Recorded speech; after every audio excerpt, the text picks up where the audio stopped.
সকালবেলা নাস্তা করার পরে ঠিক আমি আগে আমার বেডরুমটাকে গুছিয়ে তারপরে রান্নার দিকে যাই, কারণ নাস্তার দুপুরে রান্নার আগে আমার বাসাটা ক্লিন করলে আমার কাছে বেশ সুবিধা পড়ে মনে হয়, কারণ রান্না করার পরে আর রুমটা ক্লিন করতে একদমই মনে চায় না। তো সকালে নাস্তার পরে আগে পুরো বাসাটাকে ক্লিন করে দেন আমি রান্নার দিকে চলে গেলাম। আমি আগে গরুর মাংস নামিয়ে রেখেছিলাম, তো আর পাশাপাশি একটু আলু টক রান্না করবো আর বরবটি করবো, তাই আমি আগে মশলাটাকে ভালো করে কষিয়ে নিয়েছি যেভাবে সবসময় করি। আর এদিকে আমি টকটা প্রায় হয়ে এসেছে, ওইটাকে আমি বাগার করে নেবো। জাস্ট ছোট ছোট করে ক্লিপ নিয়েছি, সেটাই আপনাদের সাথে শেয়ার করতেছি।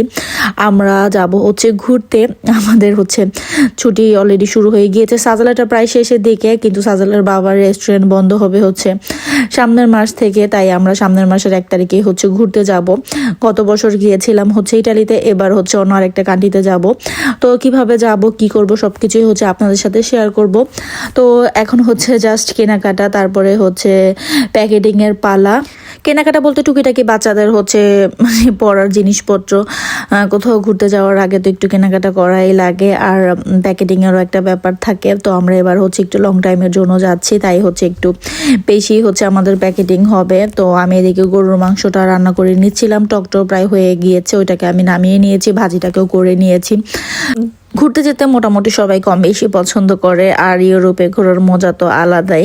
তো গত বছর ঘুরে যতটা না আনন্দ পেয়েছি তার থেকে প্যারাও কম পাইনি, কারণ আজান তখন ছোট ছিল। ওকে নিয়ে ভ্যানিসে ঘোরাটা একটু বেশি কষ্টদায়ক হয়ে গিয়েছিল, কারণ ভ্যানিসে খুব ছোট ছোট জায়গায় জায়গায় ব্রিজের মতো ছিল, আর আজানের আমরা যে বাগেনটা আছে ওইটা নিয়ে গিয়েছিলাম, ওইটা নিয়ে ওকে উঠানো নামানো করতে খুবই কষ্ট হয়েছে। তো আর ও তখন একটু বেশি ছোট ছিল, প্রায় 3 বছরেরও কম ছিল তখন ওর বয়স, কারণ ওই টাইমটার মধ্যে ও খুবই বিরক্ত করেছে। তো মাশাআল্লাহ এখন সে বড় হয়ে গিয়েছে, 4 বছরের উপরে হয়ে গিয়েছে, এবার সে সব বুঝে, আর তার বাগেনটাও এবার প্রয়োজন হবে না। তো আশা করা যায় এবার সে তেমন ভাবে বিরক্ত করবে না। তো গতকালকে ক্লিপ, ওইটা আগেরটা ছিল, এটা তার পরের দিনের সকালের ক্লিপ। সাজেলের বাবা নাস্তা করে রেস্টুরেন্টে চলে যাবে, আর এইদিকে আমি সাজেল আজান সবাই নাস্তা করে নেব। সাজেলের বাবা আমি বরাবরই বাসায় সে চাটা আর খায় না, শুধু সোমবার খায়। তো আমি আমার আর সাজেলের জন্য চা করে নিচ্ছিলাম, ওই দিনে চাটা খুবই মজা হয়েছিল। তো পরে দুপুর দিকে আমি একটু বেগুন ভর্তা করব, একটু অন্য স্টাইলের। তো বেগুনগুলিকে আমি একদম গুটি গুটি করে কেটে ভালো করে ভেজে নিব। তো এটা ছোট্ট ক্লিপ আমি রিলসে শেয়ার করেছিলাম, মনে হয় আপনারা দেখেছেন। তো এভাবে ভর্তাটা করলে এত ভালো লাগছে খেতে, আমিও ফেসবুক থেকে দেখে করেছি, কিন্তু অনেক মজা লেগেছে খেতে। আপনারা এভাবে বাসায় ট্রাই করে দেখতে পারেন, খুবই মজা হয় ভর্তাটা খেতে। আমার কাছে তো বেশ ভালো লেগেছে, এরপর থেকে ভর্তা করলে আমি সবসময় এভাবেই করব।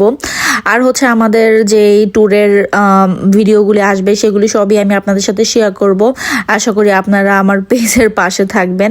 তো কিভাবে কোথায় ঘুরতে যাব, কতদিন থাকবো, কি কি করব সবকিছুই আপনাদের সাথে শেয়ার করব আস্তে আস্তে। হয়তো এডিট করে ছাড়তে একটু দেরি হলেও আমি স্টোরিতে দিয়ে দেবো, স্টোরিটা আপনারা চেক করে নিতে পারেন। তো যাই হোক, আজকে ছোট একটা ভিডিও, আশা করি আপনাদের ভালো লাগবে। যদি ভালো লেগে থাকে তাহলে অবশ্যই একটি লাইক দিবেন, আর ভিডিও সম্পর্কে কোনো মন্তব্য থাকলে অবশ্যই আমাকে কমেন্ট করে জানাতে পারেন। ফেসবুক থেকে দেখে থাকলে অবশ্যই ফেসবুক পেজটিকে ফলো করে দিবেন, আর ইউটিউব থেকে দেখে থাকলে অবশ্যই ইউটিউব চ্যানেলটিকে সাবস্ক্রাইব করে দিবেন। তো আজকে এই পর্যন্তই, আল্লাহ হাফেজ।